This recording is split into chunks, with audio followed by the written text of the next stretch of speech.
Very good morning to all. Today we shall discuss about an important topic. What is that? Preposition. Preposition అంటే ప్రతి ఒక్కరికి confusion అండి.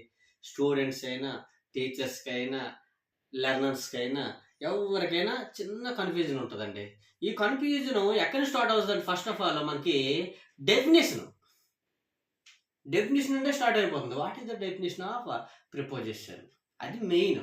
మనకి ఎప్పుడైతే definition అర్థమైపోయిందో preposition అంటే ఏంటో అనేది క్లియర్గా అర్థమైపోతుంది. ఓకేనా?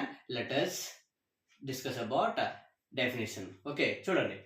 Here we have definition. What is that?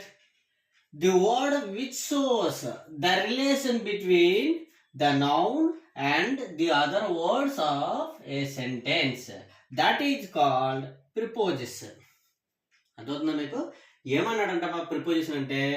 Word అంటామా. అంటే ప్రిపోజిషన్ అనేది ఒక వర్డే, అయితే విచ్ షోస్ ద రిలేషన్. చూడమ్మా, రిలేషన్ చూపించేస్తుంది.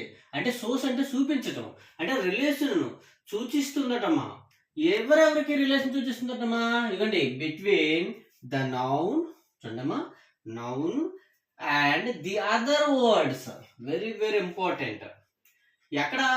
In sentence. ఇక సెంటెన్స్ లోని, అంటే ఒక సెంటెన్స్ లోని నౌన్ ఉంటే ఆ నౌన్కి ఆ మిగతా అన్ని వర్డ్స్ కి మధ్య గల రిలేషన్ ని ఏదైతే చెబుతుందో ఆ వర్డ్ నే మనం ఏమన్నాం?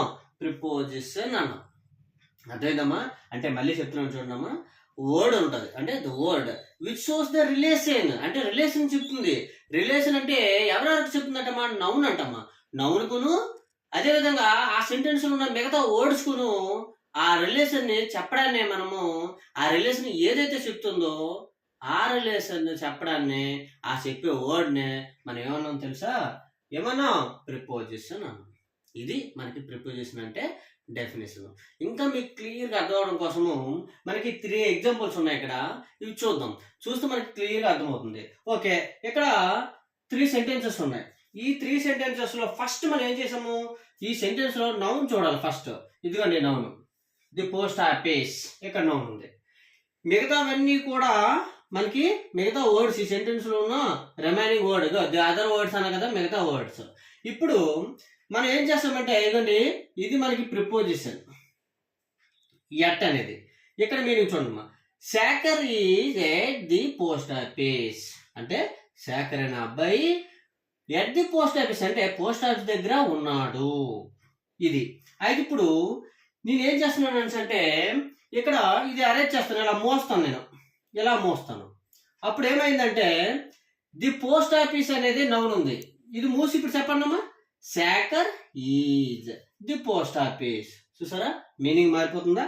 Shekhar is the post office అంటే ఇప్పుడు శేఖర్ పేరు పోస్ట్ ఆఫీసా? ఇప్పుడు శేఖర్ ఈజ్ లాయర్ అనొచ్చు, శేఖర్ ఈజ్ డాక్టర్ అనొచ్చు, కానీ ఇక్కడ Shekhar is post office. Meaning ఉందా? మీనింగ్ లేదు. ఎప్పుడైతే మనము ఎట్ అనే ప్రిపోజిషన్ యూజ్ చేసామో ఇప్పుడు ఆ సెంటెన్స్ కి మీనింగ్ వస్తుంది. ఏమొచ్చింది? Shekhar is at the post office అంటే శేఖర్ పోస్ట్ ఆఫీస్ దగ్గర ఉన్నాడు అని మీనింగ్ వస్తుంది. అదేనమ్మా. సెకండ్ సెంటెన్స్ చూద్దాం. మనకి ఇక్కడ Rajitha was sitting on a table. Sitting అనే టేబుల్. ఇక్కడ నేను నౌన్, ఇది నౌన్ మనకు అవుతుంది. ఓకేనా? ఇప్పుడు ఈ నౌన్కు ముందు ఉన్నది ఏమవుతుంది? మనకి ప్రిపోజిషన్ అవుతుంది. ఓకేనా? నౌన్కు ముందు ఉన్నది ప్రిపోజిషన్ అవుతుంది. అయితే ఇప్పుడు ఈ ప్రిపోజిషన్, ఇప్పుడు దీనికి మీనింగ్ చూద్దాం first. Rajitha was sitting on a table అంటే రజిత టేబుల్ మీద కూర్చుంటుంది, అంటే టేబుల్ మీద కూర్చొని ఉంటుంది. అయితే మనం ఇక్కడ ఆన్ క్లోజ్ చేసేద్దాం. ఆన్ క్లోజ్ చేస్తే ఇక్కడ చూడండి, నేను క్లోజ్ చేస్తాను. Rajitha was sitting a table. Meaning ఉందమ్మా? Rajitha was sitting a table. ఏమైనా మీనింగ్ ఉందా? మీనింగ్ లేదు. ఎప్పుడైతే మనము ఆన్ అనే ఇక్కడ ప్రిపోజిషన్ యూజ్ చేసామో మనకు ఖచ్చితంగా మీనింగ్ అనేది వస్తుంది. అదే ఈ ప్రిపోజిషన్ యొక్క డ్యూటీ. ఇంకా థర్డ్ వన్ చూద్దాం. కోరాడపేట అనేది నౌన్. ఈ నౌన్ ముందు ఉన్నది ఏంటమ్మా? మనకి ప్రిపోజిషన్. ఇక్కడ ఫ్రమ్. చూడండి, మనీ ఈజ్ ఫ్రమ్ కోరాడపేట అంటే మనీ ఎక్కడ నుండి ఉన్నాడమ్మా? కోరాడపేట నుంచి వచ్చాడు. అంటే మనీది కోరడపేట అనేది మనకి తెలుస్తుంది. అయితే ఇక్కడ చూడండి మనకి ఇంపార్టెంట్ ఏంటంటే ఇక్కడ ఫ్రమ్ అని నేను మోసేసాను. అప్పుడేమవుతుంది మనీ ఈజ్ కోరడపేట. మనీ పేరు కోరడపేట లేదు కదా, సో ఇది మీనింగ్ లేదు కదా. ఎప్పుడైతే మనము ప్రిపోజిషన్ ఇలా రాసామో మనీ ఈజ్ ఫ్రమ్ కోరడపేట అదేనమ్మా. అంటే ప్రతి నౌన్ ముందు మనకి ప్రిపోజిషన్స్ ఉంటాయి. అదేవిధంగా ఈ నౌన్కి అదేవిధంగా మిగతా వర్డ్స్కి ఈ మధ్య సంబంధాలు ఇవి ఉన్నాయి కాబట్టే, రిలేషన్ చెప్తున్నాయి కాబట్టే వీటిలో మనము ప్రిపోజిషన్స్ అన్నాము. This is all about the class of preposition. I hope you understand. Thank you for watching.